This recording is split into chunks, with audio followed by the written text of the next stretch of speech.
Alright, hello YouTube. Just here to talk about a reenactment group that we have. It's called the USS Michigan Marine Guard, as you can see. It's located, we're from Michigan, southeastern Michigan. We have members from all over the whole state, and non-profit organization. We go throughout the state to participate in different reenactment events, and it's a lot of fun. The reason why we're doing this is because a lot of people don't know about the hobby, and we'd like to expand it to a lot more people.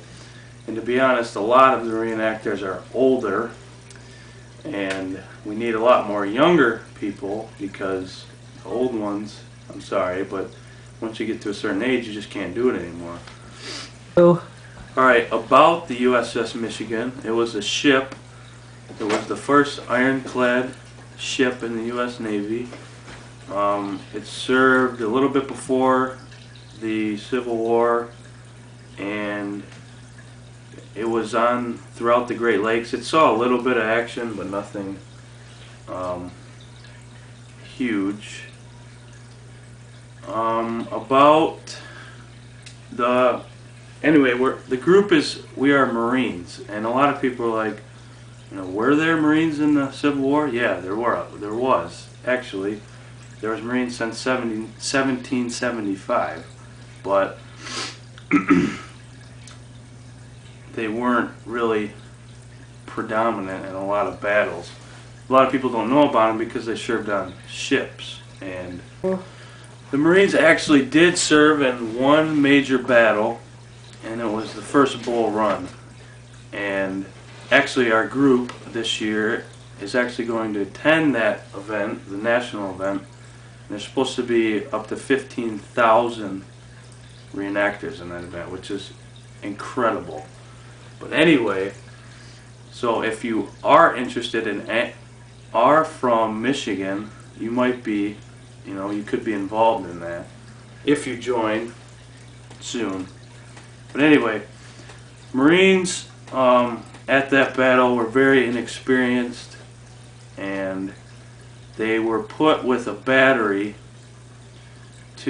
because the Major Reynolds knew that the Marines were very inexperienced, and he could tell. And in fact, when they were marching to the battle, they would actually, when the whole army would take a rest, Marines would actually continue to drill because they're so inexperienced. In fact, the Marines, the most experienced Marine in that battalion was probably been in service for about 3 weeks. So anyway, they ended up doing very well at the battle, ended up getting in quite a bit of action. They broke a few times, and then they finally had to flee at the end of the battle, and that was the only known retreat of the Marines in the whole history. Our group is on Facebook. There's a link on our channel. Also, if you're not from Michigan or from the area, I still recommend that you guys join groups in your areas or from whatever states you're from. I would not recommend buying all the gear immediately and not even be in a group. I would recommend going to a local reenactment, getting to know different groups, go talk to them, and then you slowly start off with maybe a hat and a pair of trousers, and you build your way up, because usually groups have company gear. That's what I recommend. Tell the name of the Facebook page. Here's somebody that has just joined this year and might want to tell you a little bit about his experience. Alright, hey YouTube, I'm Devin. This was my first year of reenacting with the USS Michigan Marine Guard, and at first I thought it was kind of dumb, because Brian over there was, you know, like, oh, it's fun. So I was like, I don't know. So I gave it a shot, because I'm a history guy. So First reenactment, it was a lot of fun. It was small, maybe only like 10, 15 Marines there, if that, but it was still fun. I enjoyed it a lot. You know, it is hot, it is smelly, but it's worth it. Then I went to an event in Jackson, Michigan, which had a lot more. I don't know the exact numbers, but a couple thousand. That was amazing.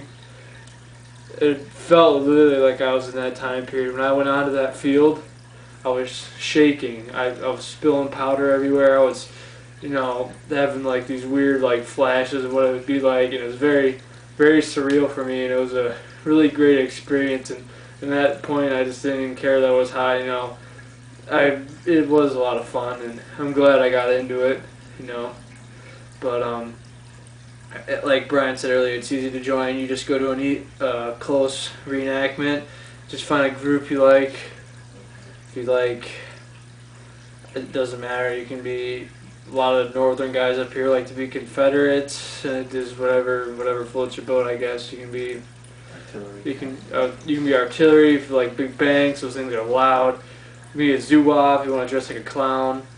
Yeah, I mean there's a lot of stuff you can be, or you can just be a civilian and just get the experience because it is cool. So families.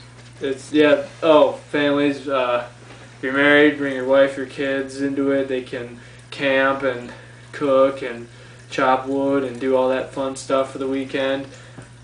I mean, heck, you know, the dad and maybe his. Well, I think you can be like what 14 you can join.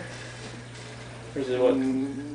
16-ish, you're allowed to shoot a gun. So bring your son or whatever if you're married. Like Brian said, it is an expensive hobby. I would not buy a gun if you have not secured yourself in a group yet and have enough money to spend on a gun. I don't have a gun because I'm only 16. I don't have $500 to throw down on a replica gun. But like you said, just start off small. You know, build your way up. Most companies will have reserves of equipment and all that good stuff. But if there's any doubt, if anybody out there on YouTube is wondering about it, do it. It's fun.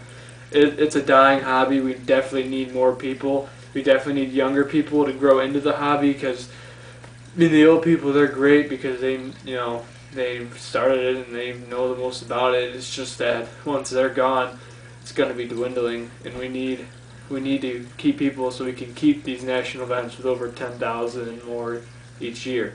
So I'm going to end a note saying info is in the channel. Hit us up on Facebook at USS Michigan Marine Guard. There's a Greenfield Village video of us in action, and that's about it. Have a great day.